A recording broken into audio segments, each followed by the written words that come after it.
Donc le modèle allemand, c'est un modèle où, nous l'avons dit, on essaye d'aller plus loin et plus vite dans la transition énergétique et où il faut financer cette transition énergétique et donc sans remettre en cause forcément la compétitivité des entreprises allemandes. Et donc ce qu'ont fait les Allemands, c'est très simple. Ils ont augmenté beaucoup le coût de l'électricité, mais ils l'ont augmenté beaucoup plus pour les ménages, qui payent à peu près 2 fois le prix des ménages français, que pour les entreprises. Les ménages allemands payent 2 fois plus cher. Un, parce que l'électricité allemande coûte plus cher à produire, parce que le mix énergétique n'est pas le même, pas de nucléaire ou peu de nucléaire. Et deuxièmement, les ménages allemands payent plus cher parce qu'il y a plus de taxes. Donc de l'électricité plus chère au départ, plus de taxes pour installer le nouveau réseau, etc. Donc la somme des deux fait que les ménages allemands payent 2 fois plus cher. Donc normalement, ça ne devrait pas être soutenable pour les entreprises qui sont des entreprises très consommatrices d'électricité. Et donc ce qu'ont fait les Allemands, c'est qu'ils ont mis en place un système par lequel les entreprises payent beaucoup moins cher que ce qu'elles devraient payer. Il y a un système de détaxation pour les entreprises qui sont dans des secteurs qui utilisent beaucoup d'énergie.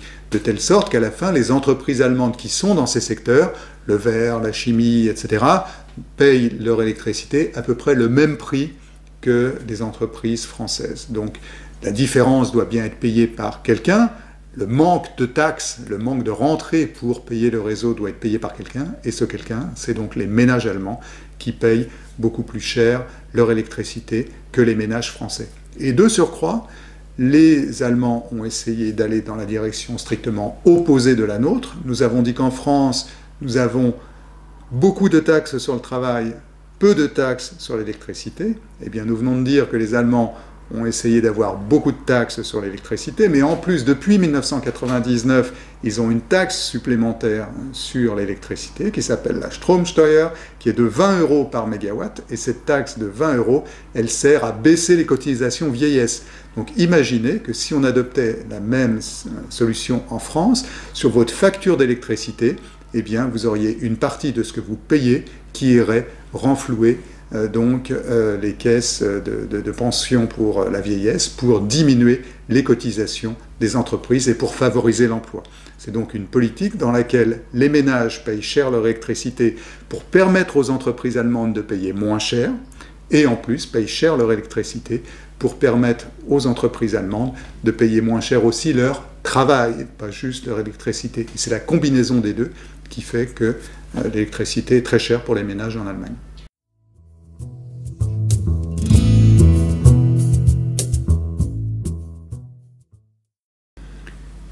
Alors il faut bien comprendre que ce système allemand est en train de toucher ses limites. Il est en train de toucher ses limites pour 3 raisons.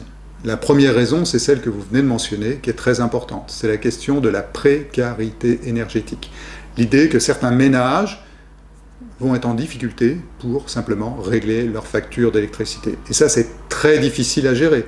Est-ce qu'on doit adopter une tarification différenciée? C'est très difficile, on ne connaît pas le détail des ménages, c'est très très difficile à mettre en œuvre. Est-ce qu'on doit adopter un système forfaitaire dans lequel on fait un chèque aux ménages pour acheter leur électricité, comme on le fait en Angleterre? On voit bien que c'est à l'origine aussi d'effets d'aubaine. Donc c'est quelque chose de très difficile, mais qui doit être traité et qui devrait être traité en France si le prix de l'électricité augmentait beaucoup. C'est une première difficulté. La deuxième difficulté, c'est que quand vous allez trop loin dans la détaxation de l'électricité pour les entreprises qui sont les plus utilisatrices d'énergie, vous êtes en train de donner d'une certaine façon des subventions à ces industries. Et ce que font les Allemands, c'est bien ça, c'est que d'une certaine façon, ils subventionnent leur industrie par ce biais. Et vous savez que la Commission européenne, à Bruxelles, n'aime pas les subventions de ce type aux industries, aux entreprises. Et donc en mars dernier, en mars 2013, la Commission européenne a lancé une enquête approfondie contre l'Allemagne pour aide d'État, pour aide indue à